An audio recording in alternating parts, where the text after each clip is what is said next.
जैसा कि हम सभी जानते हैं कि एक व्यक्ति के सुधार के बिना समाज का सुधार नहीं हो सकता, क्योंकि समाज व्यक्तियों के द्वारा ही बनता और बिगड़ता है। आदर्श समाज के लिए अत्यंत महत्वपूर्ण है कि व्यक्ति के नैतिक विकास और उसके सुधार पर विशेष ध्यान दिया जाए। इस दृष्टिकोण से जमाते इस्लामी हिंद महिला विभाग द्वारा सर्वव्यापी अभियान नैतिकता स्वतंत्रता का आधार चला रही है। इस मुहिम के जरिए लोगों में अवेयरनेस पैदा की जाएगी कि हमारी मजहबी आजादी क्या है और मॉरल वैल्यूज क्या हैं। तो हमारे सामने श्रीमती मीरा रायगवार जी मौजूद हैं, जो राष्ट्रीय सचिव महिला सभा समाजवादी पार्टी, ज्यूरी मेंबर उपभोक्ता फोरम झांसी। तो श्रीमती रायगवार जी से मैं पूछना चाहूंगी कि नैतिकता और स्वतंत्रता से आप क्या समझती हैं, वो आपस में कैसे जुड़े हुए हैं? हाँ मैडम जी, तो नैतिकता सिद्धांतों का एक समूह है।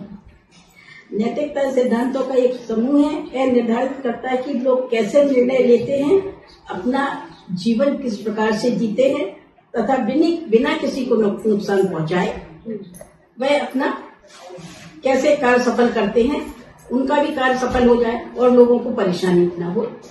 जे एक दूसरे से बिल्कुल पूरक है, एक दूसरे से जुड़े हुए हैं। जहाँ पर नैतिकता होती है वहीं पर अपने धर्म भी जुड़े होते हैं, न्याय भी जुड़ी होती है। ये चीजें जुड़ के ही चलती हैं। लेकिन नैतिकता ये बताती है कि हम वो काम करें जो अगले को परेशानी न हो। फिर दूसरा सवाल है, हमदर्दी, ईमानदारी और जिम्मेदारी जैसे तथ्य व्यक्तिगत आजादी को कैसे बढ़ावा देते हैं? हमदर्दी किसी के प्रति दया भावना, कोमलता आना, जैसे किसी जीव पर अपने को दया आ जाना, किसी बच्चे को, किसी अनाथ पर, किसी गरीब पर जो हमदर्दी हम लोग के पैदा होती है और महसूस करने से होती है, किसी के लिए हो सकती है, किसी के लिए भी हो सकती है। इंसान को भी, जानवर के प्रति भी दया भावना आ सकती है। तो इसीलिए इसके साथ ईमानदारी का तात्पर्य किसी भी तरह का झूठ बोलना, चोरी करना, धोखा देना इसमें शामिल होता है। वहीं जिम्मेदारी किसी एक उसे सौंपने का कर्तव्य कार्य पूरा करने का दायित्व जिम्मेदारी कहलाता है तथा ये तीनों तथा नैतिकता को बढ़ा देने का मुख्य भूमिका निभाते हैं, क्योंकि जिम्मेदारी इंसान को नैतिकता का पाठ पढ़ाती है। अगर नैतिकता है उसमें तो उसमें ईमानदारी होगी और किसी के प्रति झूठ बोलने में वो डरेगा अंदर से कि हमारे झूठ बोलने से इसका भविष्य खराब हो जाएगा। तो ये इसमें है कि इंसान को हमदर्दी होनी चाहिए जी। ये नैतिकता है उसकी, ये आपस में एक दूसरे से जुड़े हुए हैं। फिर मेरा तीसरा सवाल है आपसे कि कानून व्यवस्था व्यक्तिगत स्वतंत्रता की रक्षा करते हुए नैतिकता को प्रसारित करने में किस तरह संतुलन रखता है? कानून ऐसा है, नैतिकता और कानून के बीच एक बहुत ही स्पष्ट अंतर यह है कि एक दूसरे को संतुलित करने का कार्य भी भली भांति करते हैं। कानून न्यायालय और कानून का एक पूरा तंत्र है जिसमें नैतिकता की कमी है। कुछ दुर्लभ उदाहरण को छोड़कर जहां धार्मिक न्यायालय, जैसे धार्मिक न्यायालय नैतिक व्याख्या और प्रवर्तक संभालते हैं, लेकिन फिर ऐसा लगता है कि वे बहुत नैतिक नियम हैं। दीदी, मेरा आपसे सवाल है, विभिन्न धर्म अपनी नैतिक शिक्षाओं के अंदर स्वतंत्रता की व्याख्या कैसे करते हैं? देखिए, भारतीय परंपरा के अनुसार धर्म शब्द का प्रयोग दो संदर्भ में होता है। जैसे एक संदर्भ में जहां धर्म का अर्थ अपने नैतिक दायित्व को पूरा करने के लिए होता है, और दूसरा होता है, उदाहरण के लिए अगर कोई कहे कि मित्र, जैसे कोई कहे मित्र है तो मित्र को अपन को सहयोग करना चाहिए। मित्रता वही कहलाती है कि मुसीबत में अगर अपना मित्र फंसा है तो उसको हमको करना चाहिए, उसको बाहर निकालना चाहिए मुसीबत से। इसी तरह एक पिता है, और पिता का धर्म है कि अपनी सारी औलादों को शिक्षित करे, सारी औलादों को एक समान समझे और उनको उससे दायरे से बाहर निकाले और नैतिकता का ये सिखलाए कि बेटा नैतिक अपना ये धर्म कहलाता है। धर्म तो है, अब धर्म में तो ये भी बताया गया है कि कहीं कहीं ऐसा है कि नर बलि भी चढ़ाई जाती है, लेकिन ये नहीं होना चाहिए ऐसा, लेकिन है। अब जैसे बहुत से हिंदू धर्म में, जैसे जैन धर्म है, जैन धर्म में तो पशु हत्या नहीं होती है, लेकिन हम लोग हिंदुओं में भी बहुत से ऐसे हिंदू हुआ करते हैं जिनके यहाँ पशु बलि चढ़ती है और मान्यता है कि बेटा हुआ है तो खुशी में उनको देना पड़ता है कुर्बानी बकरे की, ये ऐसे चलता है। और जैसे मुस्लिम धर्म में उसमें भी चलता है। तो इसमें नैतिकता सर्वोपरि है, इंसान को अपनी नैतिक में चलने ठीक है, धर्म से जो बता है, पर धर्म ये नहीं कहता है किसी की आजादी में उसको खलल पहुंचे, उसको कोई बाधा पहुंचे और हम जो काम करें उससे परेशानी उसको ना हो, ये धर्म कहलाता है, यही नैतिकता कहलाता है। अब मेरा आपसे सवाल है, मौजूदा दौर की किसी इंसान की आजादी हमारी सामाजिक और नैतिक जिम्मेदारियों पर किस तरह असर डालती है? जो मौजूदा दौर में आज जो आजादी है बच्चियों को, है ना, तो इससे समाज में बहुत ज्यादा फर्क पड़ रहा है। जैसा कि कहा जाता है मेरा जिस्म मेरी मर्जी, तो इसके बारे में आपका क्या सवाल है? ये आप सही कह रहे हैं जी। एक व्यक्ति विशेष को खुली आजादी, ये मौलिक अधिकार है कि आजादी है, लेकिन उस व्यक्ति को कम से कम अगर नैतिकता का पाठ उसके परिवार या समाज से मिल जाता है सीखने को कि हम इस प्रकार चलेंगे तो किसी को इससे नुकसान होने वाला है। जैसे आजकल देखा गया है, मनचले युवकों को तो लग गया है कि जैसे हमको ये काम करना है तो हम शायद बहुत अच्छे माने जाएंगे, ये कुरीतियां उनके अंदर बस गई हैं। जैसे कि अभी आपने देखा होगा कि 5 तारीख में एक इंदौर में 6 तारीख को प्रकाशन हुआ था दैनिक भास्कर में, तो 2 मनचलों ने, उनके मन में आया ये कोई वो थोड़ी होती कि उनको आजादी है तो इस प्रकार की आजादी, तो उन्होंने गलत उसका फायदा उठाया कि एक मनचला वीडियो बनाता है, दूसरा उसकी इज्जत से खिलवाड़ कर रहा है। जी। तो ये नैतिकता नहीं सिखाती है। नैतिकता का मतलब ये है कि हम लोगों को अगर आजादी मिली है, सरकार ने आजादी दी है और कानून ने भी हमको कुछ छूट दी है, लेकिन हमारी नैतिकता हमको बतलाती है जैसी माँ बहन हमारी है वो सामने वाली की भी है, अगर उसको नुकसान पहुंचता है तो ये नैतिकता नहीं है। जी। तो अपनी स्वतंत्रता का गलत इस्तेमाल न करें। जी, बिल्कुल सही कहा आपने।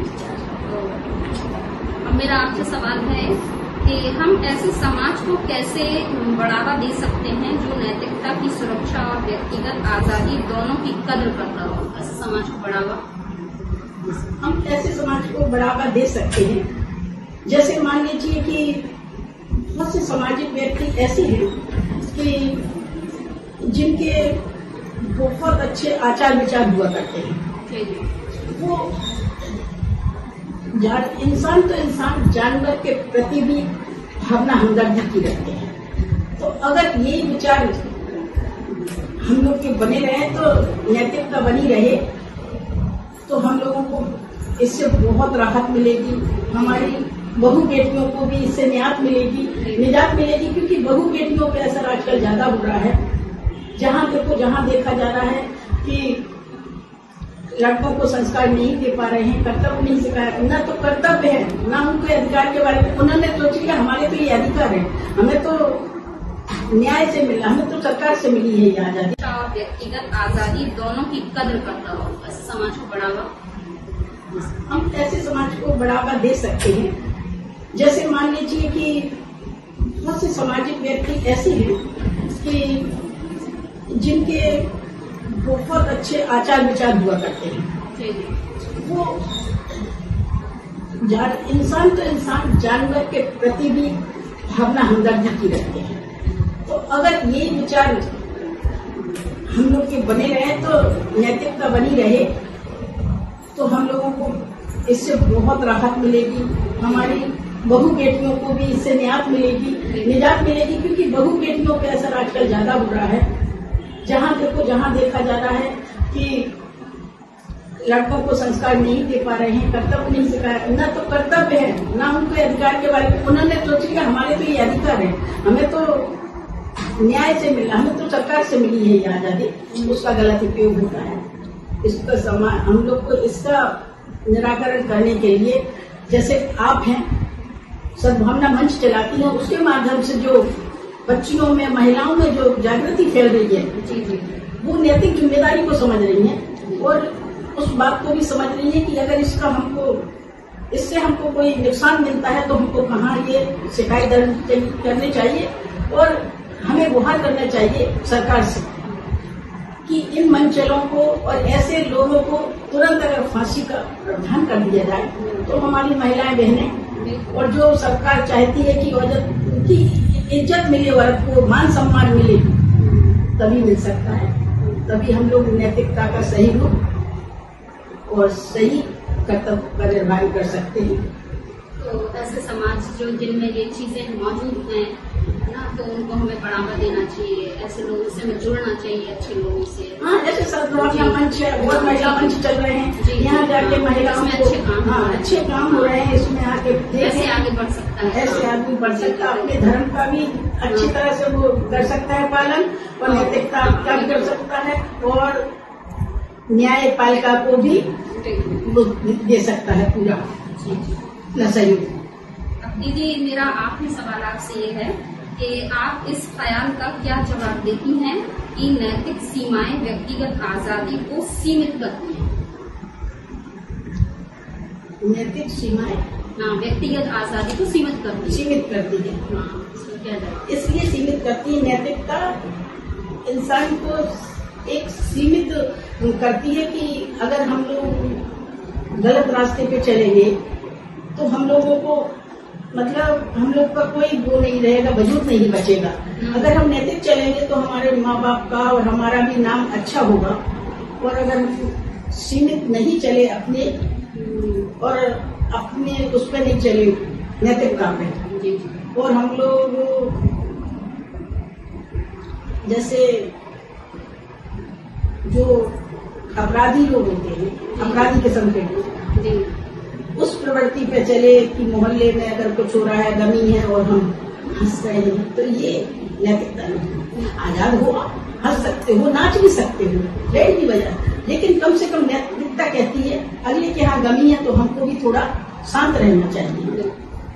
इस तरह से अगर हम लोग अपनी ये सद्भावना मंच और भी चल रहे हैं, वो लोग हम लोग सिखाती हैं, बताती हैं, इससे ये संदेश मिलता है कि अगर पास वाले को कोई दुख तकलीफ है हम लोग को उसमें शरीक होना चाहिए, हम लोग को उनके साथ मिलकर बैठना चाहिए। और हम लोग का देश ऐसा है, हिंदू मुस्लिम भाईचारे को करना चाहिए। जैसे महात्मा गांधी ने अपने, गुरु नानक जी रहे, बाबा साहेब रहे, कोई भी आप देख लीजिए उठा के, चाहे स्वामी जी है, कोई भी रहेगी, धार्मिक ग्रंथ अगर देखेंगे तो चारों वेद बराबर है, हिंदू मुस्लिम सिख है। अगर किसी को दर्द है तो सबको बराबर दर्द है, किसी के जिसमें खून है तो बराबर लाल है, ऐसा तो नहीं किसी का सफेद है।